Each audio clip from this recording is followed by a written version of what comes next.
This locomotive was supposed to save steam. Instead, it became one of the most controversial machines in railroad history. The Pennsylvania Railroad T1 was fast, powerful, and stunning to look at. It could hit 100 miles per hour with ease. Some engineers said it was the finest steam locomotive they ever ran.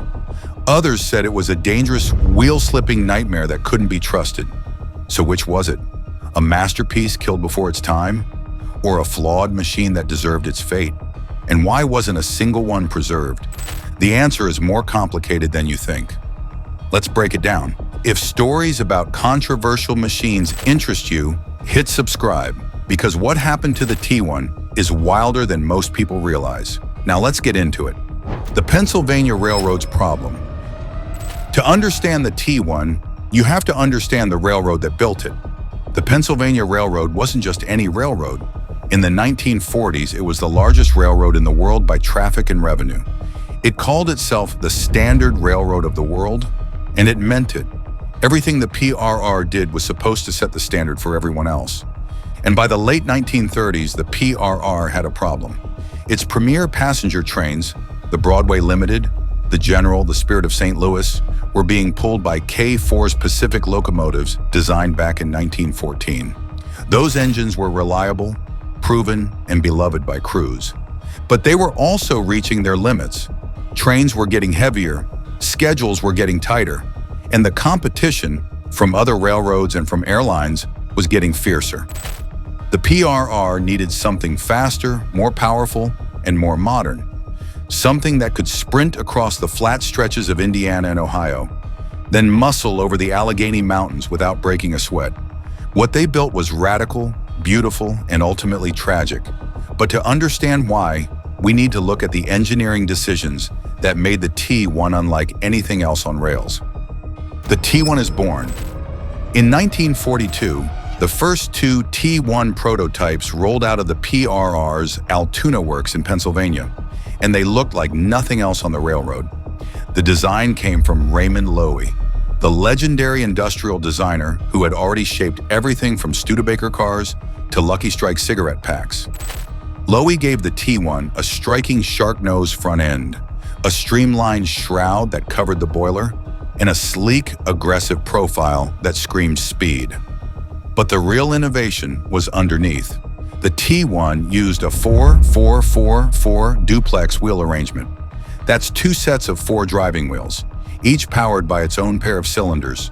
4 cylinders total instead of the usual 2. Why did that matter? Because it allowed the T1 to generate enormous power without the massive reciprocating parts that limited other locomotives. Smaller, lighter rods moving faster meant the engine could rev higher without shaking itself apart. In theory, this gave the T1 the power of a large locomotive with the smooth ride of a smaller one. And in practice, the T1 delivered. On test runs, it hit over 100 miles per hour repeatedly. Some reports claim speeds of 120 miles per hour or more. It could accelerate faster than any steam locomotive the PRR had ever built. The PRR was thrilled. They ordered 50 more T1s from Baldwin Locomotive Works, delivered in 1945 and 1946. This was supposed to be the future of steam passenger power. But almost immediately, problems started appearing, and they would haunt the T1 for the rest of its short life. The wheel slip problem. Here's where the controversy begins. The T1 had a reputation, and not a good one.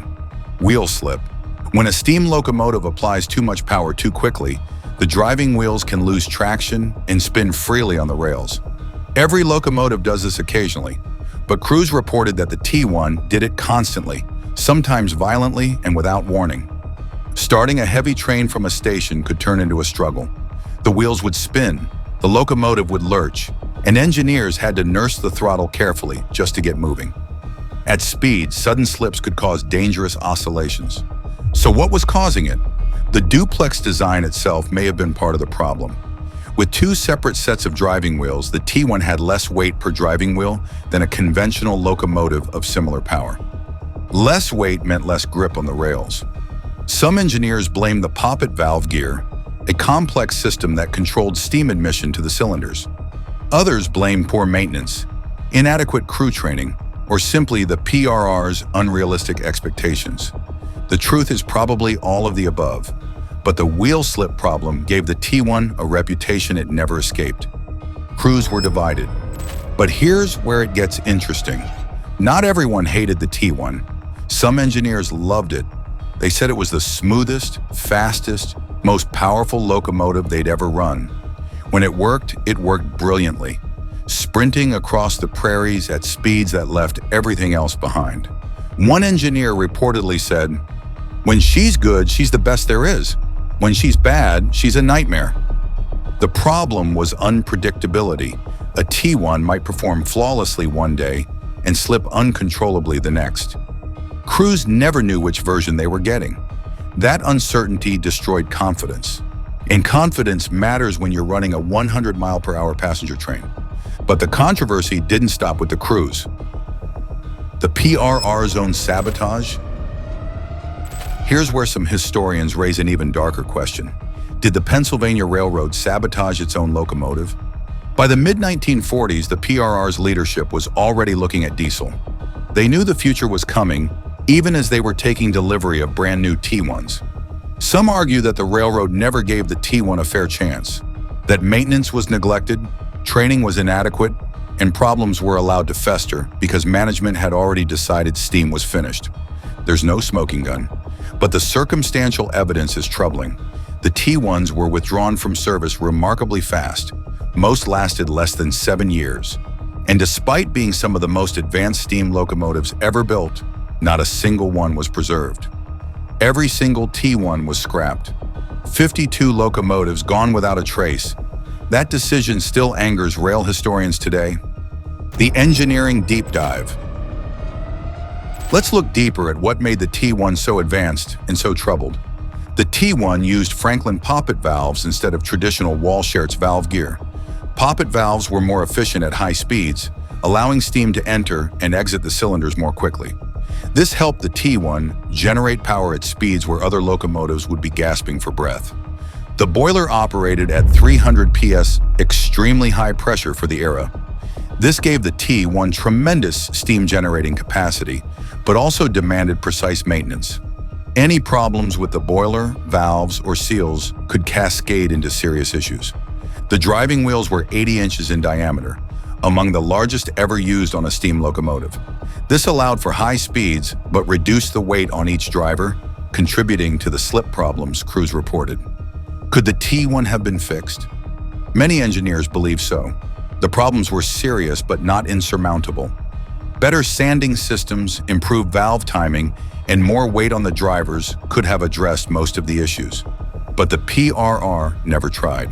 By the time the problems were fully understood, the railroad had already committed to diesel. Twist, the speed records nobody talks about. But here's what gets lost in all the controversy. The T1 may have been the fastest steam locomotive in American history. There are credible reports of T1s reaching 120 miles per hour or more.